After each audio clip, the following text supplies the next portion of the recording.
Hello बच्चों, let's read this question. Question says tangents PA and PB are drawn to the circle S, x square plus y square minus 2y minus 3 equal to 0 from the point P 3, 4. Which of the following alternatives is or are correct? Option A is the power of a point P 3, 4 with respect to circle S equal to 0 is 14. B option is the angle between tangents from P 3, 4 to the circle S equal to 0 is pi by 3. Option C is the equation of circumcircle of triangle PAB is x square plus y square minus 3x minus 5y plus 4 equal to 0. And option D is the area of quadrilateral PACB is 3 times root 7 square units where C is the center of circle S equal to 0. तो सबसे पहले हम इस question का की concept समझ लेते हैं। और की कंसेप्ट क्या है? बहुत ही क्रूशियल है। Geometry of tangents drawn from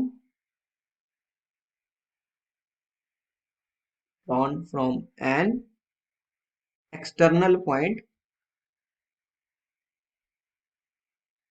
to the circle. External point to the circle. अब हमें सबसे पहले क्या करना है? फिगर को समझना है।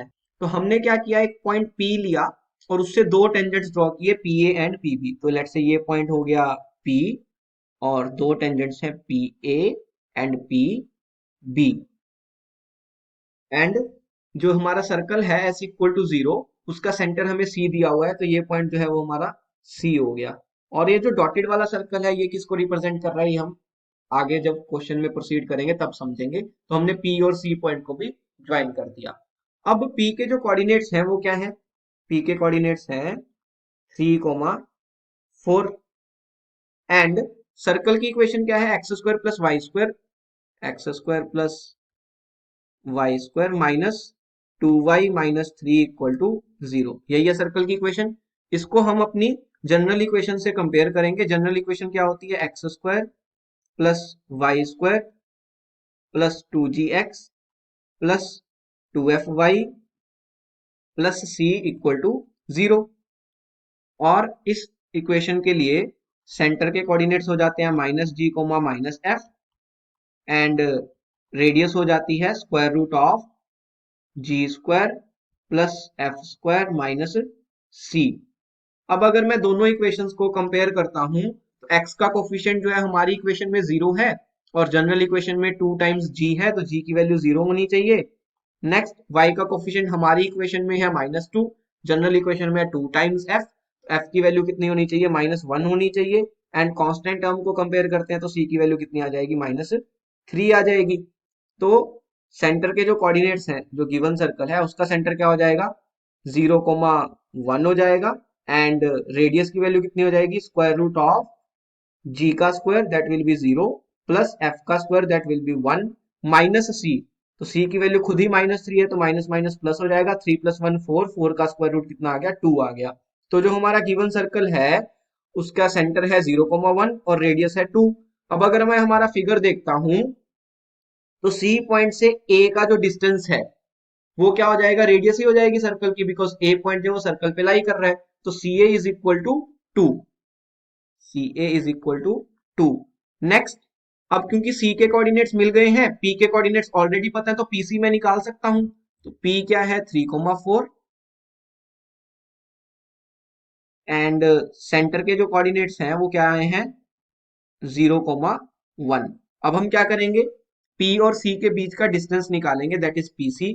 डिस्टेंस फॉर्मूला यूज करके square root of x2 minus x1 whole square plus y2 minus y1 whole square. So 3 minus 0 whole square plus 4 minus 1 whole square. तो कितना आ जाएगा?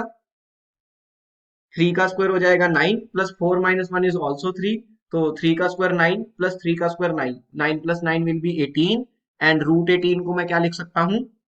स्क्वायर रूट ऑफ 18, और इसको हम लिख सकते हैं 3 टाइम्स रूट 2। तो मेरे पास PC की वैल्यू कितनी आ गई? PC की वैल्यू मेरे पास आ गई 3√2। अब अगर मैं A पॉइंट पे नॉर्मल ड्रॉ करता हूं तो वो टेंजेंट के परपेंडिकुलर होगी, और हमें भी पता है कि नॉर्मल हमेशा सेंटर से पास करती है, तो बेसिकली सी ए जो है वो टेंजेंट पे क्या है, परपेंडिकुलर है। तो ये मेरा एंगल 90 हो गया।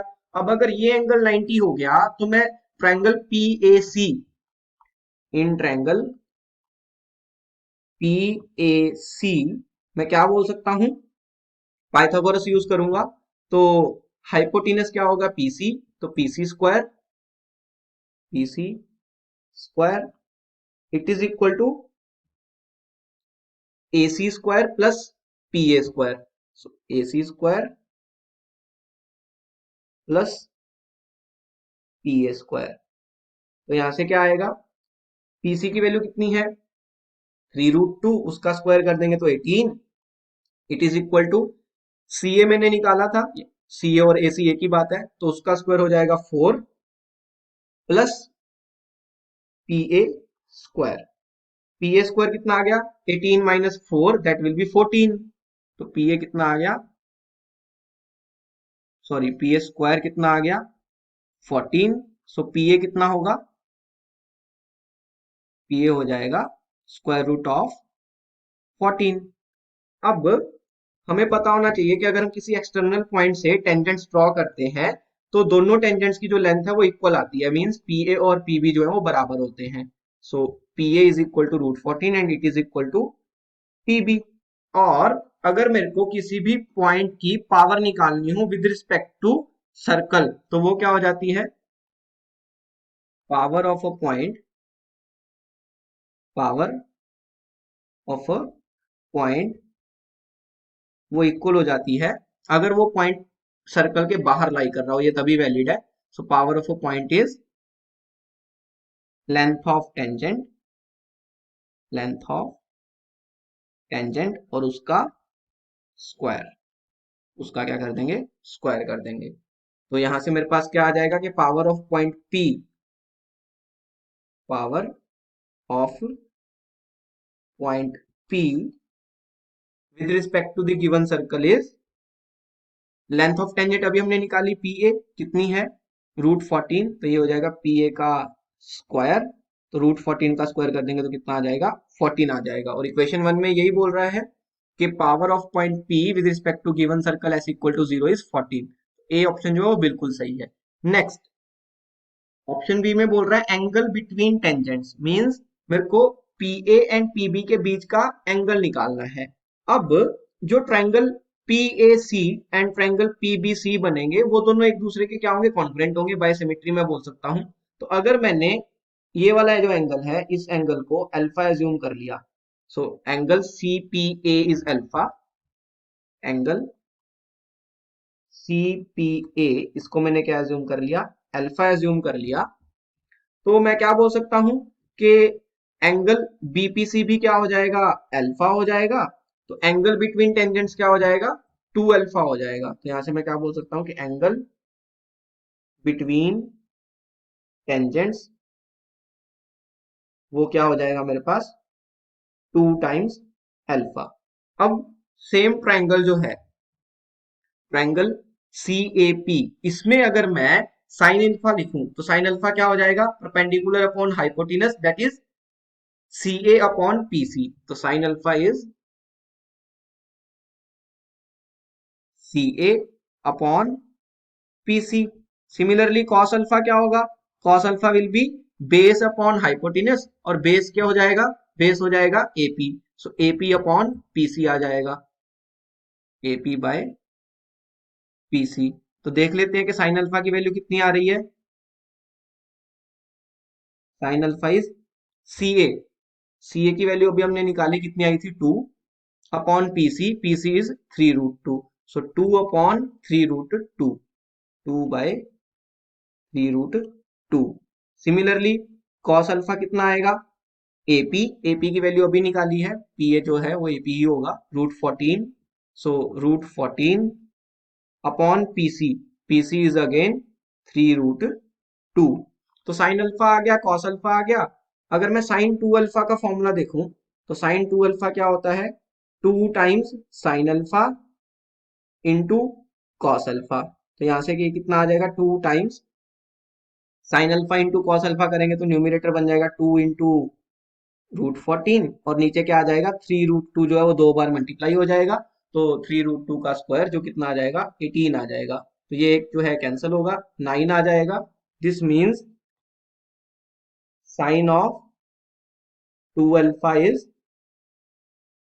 2/9 √14 और अभी मैंने देखा कि एंगल बिटवीन टेंजेंट जो है वो किसके इक्वल है 2 अल्फा के इक्वल है और अगर इसको लेट से मैंने थीटा एज्यूम कर लिया तो साइन थीटा कितना आ गया 2/9 √14 so sin theta is 2/9 √14 तो यहां से थीटा कितना आ जाएगा theta will be sine inverse of 2/9 √14 और हमें कितना दिया हुआ है हमें बोल रहा है कि एंगल होना चाहिए π/3 π/3 तो क्लियरली नहीं हो सकता बिकॉज उसके लिए तो साइन π/3 कितना होता है √3/2 पर हमारा साइन थीटा कितना आ रहा है 2/9 √14 आ रहा है तो बी ऑप्शन जो है वो गलत है नेक्स्ट बोल रहा है equation of circum circle of triangle PAB अब ये इंपॉर्टेंट है बिकॉज यहाँ पे जो डॉटेड सर्कल है उसका रोल आएगा कैसे अभी हमने देखा कि एंगल CAP जो है वो 90 है तो एंगल CBP भी कितना होगा 90 होगा बिकॉज दोनों ट्रायंगल्स कॉन्ग्रुएंट है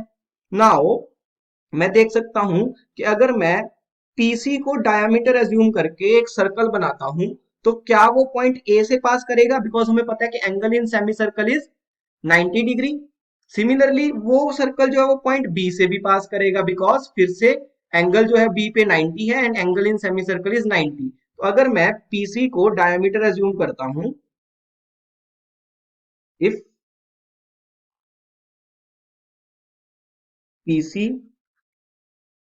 is the PC is the diameter of a circle then the circle passes through both A and B तो PC हमने डायमीटर लिया था P और C से तो पास कर ही रहा था A और B से भी पास कर गया मींस वो सर्कल जो है वो P A एंड B तीनों से पास करेगा अगर मैंने PC को डायमीटर मान लिया तो वो सर्कल जो है वो P A और B तीनों से पास कर रहा है हेंस वो सर्कल क्या हो जाएगा सरकम सर्कल ऑफ ट्रायंगल PAB तो ये जो हमारा डॉटेड सर्कल है वो बेसिकली क्या है सरकम सर्कल ऑफ ट्रायंगल PAB और उसमें PC जो है वो हमारा डायमीटर है तो मैं क्या बोल सकता हूं कि अब अगर मेरे को सरकम सर्कल की इक्वेशन लिखनी है तो मेरे को डायमीटर के एंड पॉइंट्स पता है P के कोऑर्डिनेट्स क्या है 3,4 और C के कोऑर्डिनेट्स क्या है 0,1 तो P के कोऑर्डिनेट्स क्या है 3,4 एंड C के कोऑर्डिनेट्स क्या है 0,1 तो अब मेरे को क्या पता चल गया कि हमारा जो सरकम सर्कल है ट्रायंगल PAB का उसके डायमेट्रिक एंड्स क्या है 3,4 एंड 0,1 तो अगर मैं उसकी इक्वेशन लिखना चाहता हूं तो equation of a circle with given diametric ends वो क्या हो जाता है x minus x1 into x minus x2 plus y minus y1 into y minus y2 equal to 0 यहाँ पे x1 y1 और x2 y2 क्या होंगे डायमेट्रिक एंड पॉइंट्स होंगे तो यहां से मैं क्या बोल सकता हूं कि equation of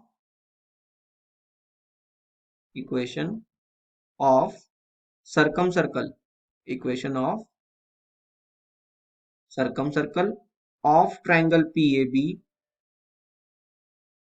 is x minus x1 so x minus 3 into x minus x2 वो हो जाएगा x minus 0 plus y minus y1 सो y minus 4 into y minus y2 सो y माइनस 1 इक्वल टू 0 तो यहां से क्या आएगा x टाइम्स x माइनस 3 वो हो जाएगा x square minus 3x next क्या आएगा देखो y square plus 4 minus 4y minus y equal to 0 तो क्या बन गया x square plus Y square minus 3x minus 4y minus y वो बन जाएगा minus 5y plus 4 equal to 0।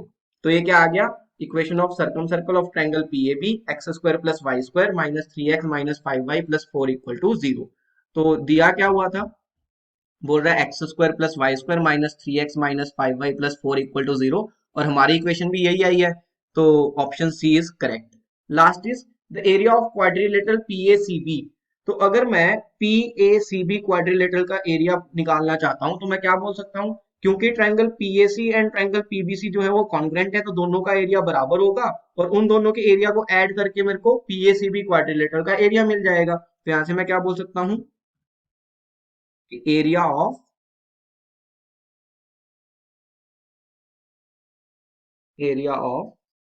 quadrilateral area of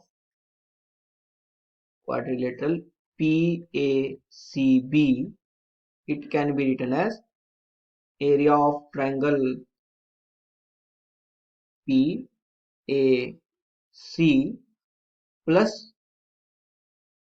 area of triangle PBC। अब दोनों जो ट्रायंगल है वो कॉन्ग्रुएंट है, तो दोनों का एरिया बराबर है, तो उसको हम लिख सकते हैं 2 times area of triangle PAC। तो यहां से मैं क्या बोल सकता हूं कि area of PACB it is equal to 2 times area of triangle PAC। अब हमने फिगर में देखा कि PAC क्या है, एक राइट एंगल ट्रायंगल है, तो उसका एरिया क्या हो जाएगा, half into base into height. इसका बेस होगा PA, हाइट होगा CA। So area of triangle PAC is equal to half of base, base हो जाएगा PA इंटू हाइट, हाइट हो जाएगा CA। और इन दोनों की वैल्यू अभी हमने निकाली, हाफ ऑफ PA कितना था हमारे पास, लेंथ ऑफ टेंजेंट अभी हमने निकाली थी √14, and what is CA? CA is nothing but radius, that is 2, so 2 into √14 बन जाएगा, so half into √14 into 2, so 2 से 2 कैंसिल हुआ तो कितना आ गया √14, और एरिया ऑफ क्वाड्रिलेटरल PACB क्या हो जाएगा, उसका डबल हो जाएगा। This means area of quadrilateral PACB it is equal to 2 times √14। अब ऑप्शन में कितना दिया हुआ है, 3√7 दिया हुआ है, तो ये तो गलत है, so D option is wrong. So मैं फाइनली क्या बोल सकता हूँ कि options A and C are my final answers. Hope you understood it well. Best of luck. Thank you.